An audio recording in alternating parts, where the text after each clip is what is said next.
This actually happened in May, but I still think about it, and it freaks me the heck out that people have so much rage in them over trivial shit. I was driving down a busy street after getting gas. It was probably around 4:30 p.m., and the sun was still shining bright. I'm doing about 38 miles per hour, and all of a sudden I get cut off by a big white lifted truck going maybe closer to 45.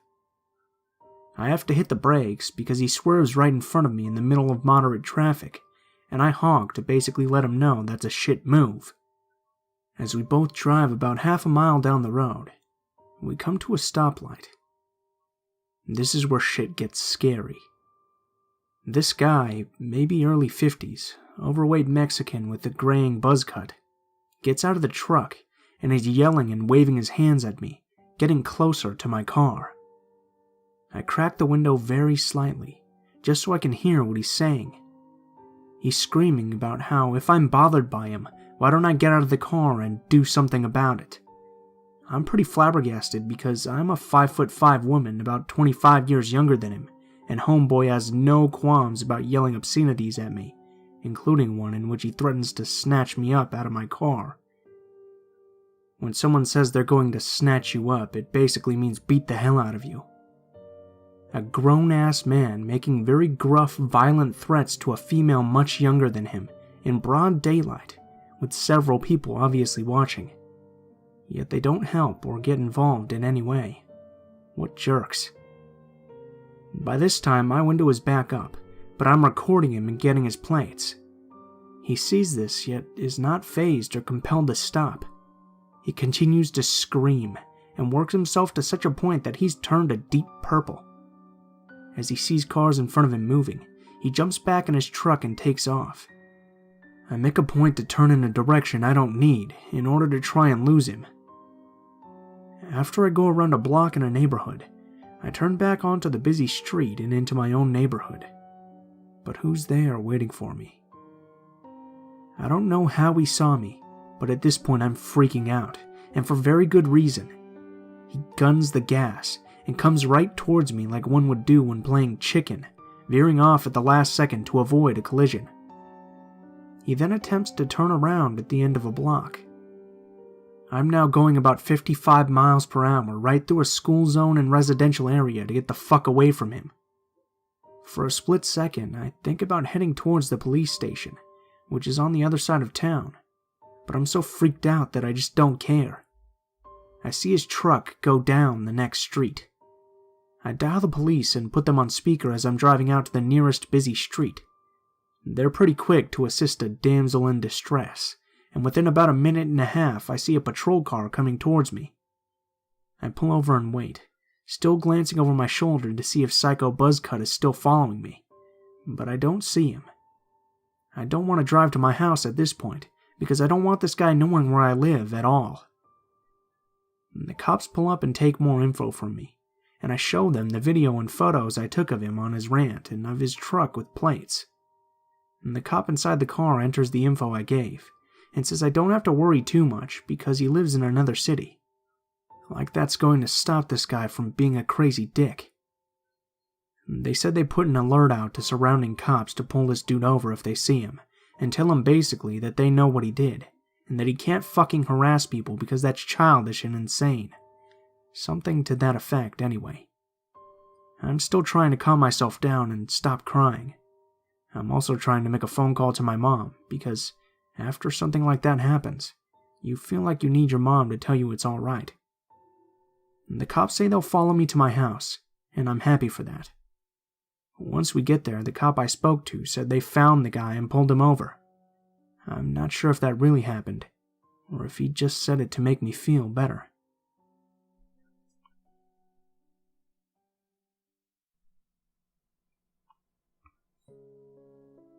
Okay, so this encounter happened back in 2009.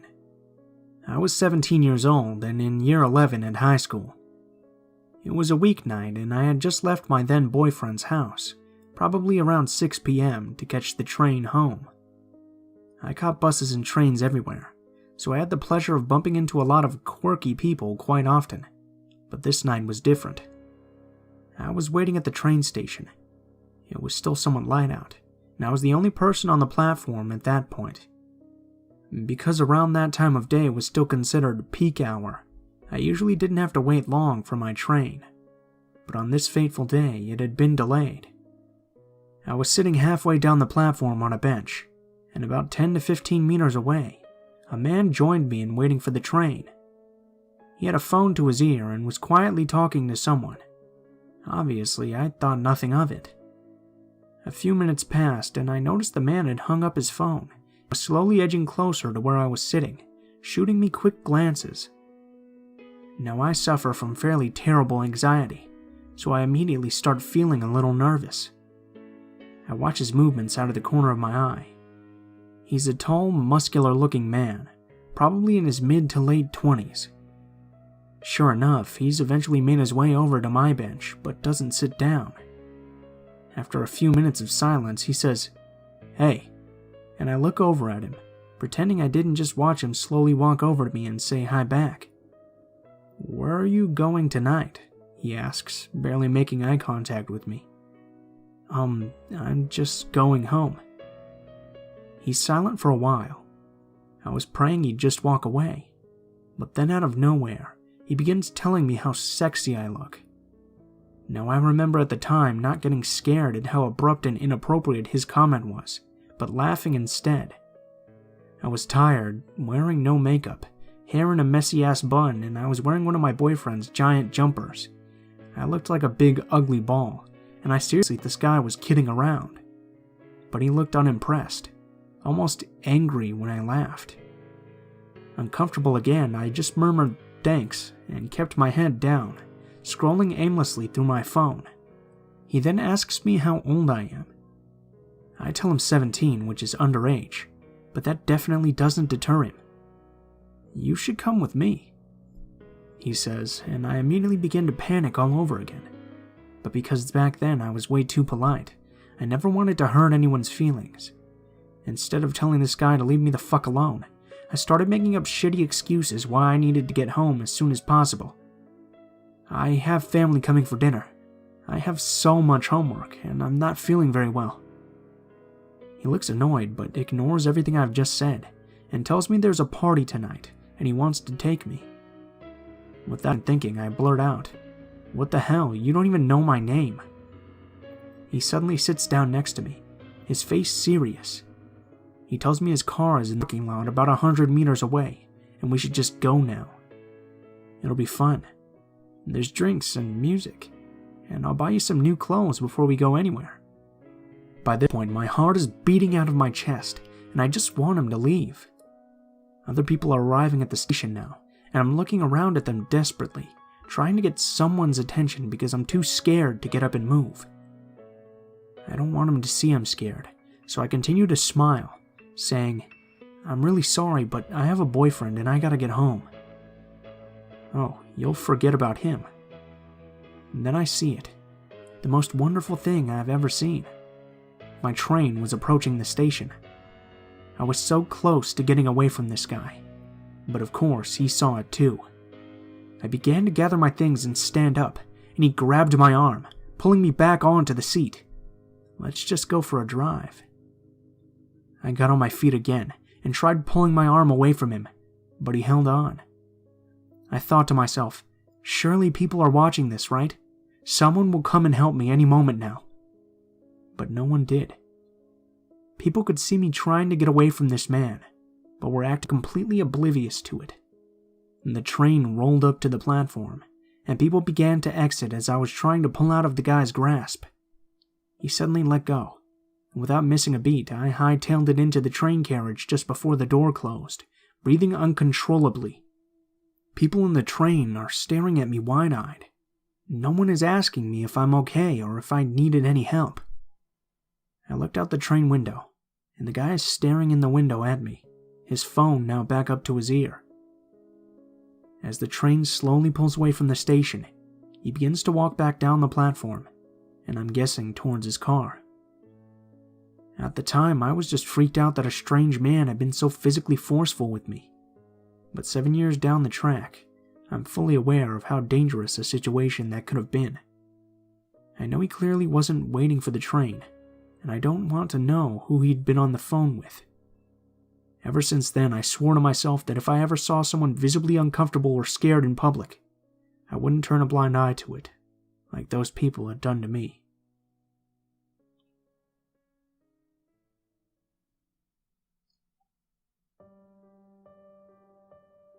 Preface. This happened at my cabin in the US. I'm female, and was about 11 when all of this took place. My cousin Natalie, age 14 at the time, was also involved. Now on to the meat of this story. We were all at my cabin for the weekend. We being my mom, my aunt, uncle, my cousin Natalie, and of course me. It was a gorgeous summer day, probably around 80 degrees. Warm and humid enough to want to hang out in the lake to cool off. We have a jet ski at my lake, and Natalie and I thought it would be a fun idea to take it out, stop it in the middle of the lake, and take a quick swim before returning. So Natalie and I changed into our swimsuits. Natalie changed into her tankini, and I had on a regular bikini. I remember we were both just super fucking happy that day, and were basically bouncing when we walked out to the dock where the jet ski was tied up. We get on the dock, put on our life jackets, and hop in the water. Natalie gets on the jet ski, and I push her out and then jump on, and she starts it up. So we got to the middle of the lake and made sure there was no seaweed in sight, because gross. Natalie shut off the jet ski and we jumped in, and were swimming around, floating and just relaxing. We were getting bored, so we decided to head back. We get back on the jet ski and start driving back to my dock. We get to the dock, tie up the jet ski, and lay out on the dock to tan. Eventually, we get bored of that as well, and start walking to my cabin, probably for food or something. That's when Natalie saw it. Rather, him, not it. Natalie nudged me and looked in his direction, and I caught on to what she was looking at.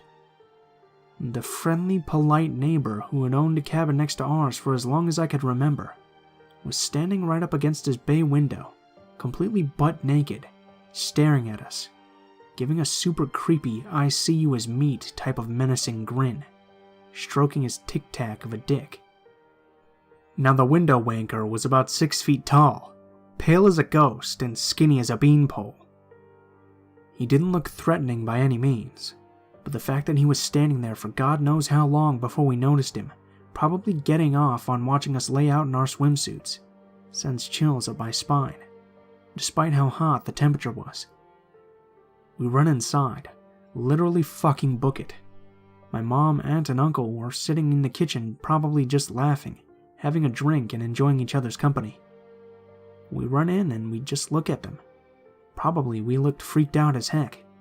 And I remember my aunt looked at us like, what the hell? And then she asked us what had happened. My mom and uncle were staying silent, awaiting our answer, and Natalie told them everything. They all three became mutually concerned and upset. There were so many mixed feelings going around, but we agreed it was not okay for him to be doing that. They all immediately decided the cops needed to be called and informed of what had just happened. Natalie, being pretty ballsy as she tends to be, remembered she left her phone out on the dock and went out alone. Before you know it, she came back into the kitchen, phone in hand, silent, and just said, "It happened again." We all knew what she meant. She explained he was back at it again in the same spot, naked, making intense eye contact with her while beating off. Now at this point, my uncle had already dialed 911, and where my cabin is located, it would take a cop a good 30 to 40 minutes to arrive. Finally, the cop shows up, knocks, and we all talk to him. He just listens and silently nods, and then he tells us he's going to walk over there alone and have a chat with him. We all wait anxiously, and after what seemed like an hour, the cop comes back, knocks, and we let him in.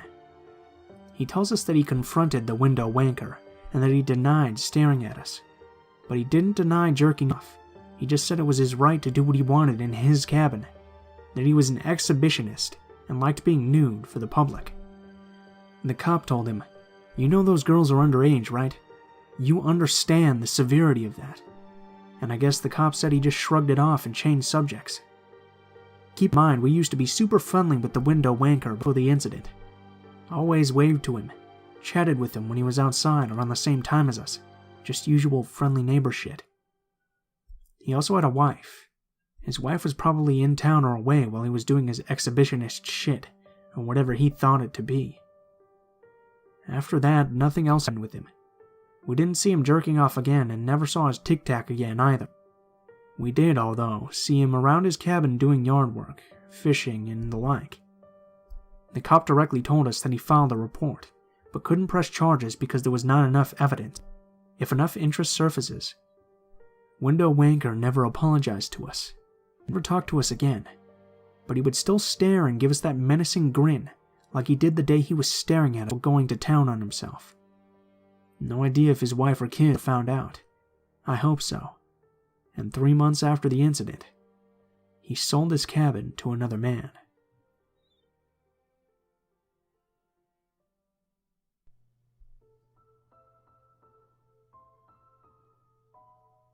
What is up, guys? Blue Spooky here, as always. I just wanted to thank you guys so much for watching, especially if you made it this far to the end of the video. If you guys did enjoy the video, please feel free to leave feedback in the comments below, or perhaps like, share, or subscribe if you feel so inclined. If you have a story you'd like to share, or you'd just like to chat sometime, go ahead and take a look in the description below. There will be links to all of my social media, including my Facebook, Twitter, and Gmail accounts. Go ahead and send me a message on any of those, and I'll try to include your story in a video or respond to your message as soon as possible.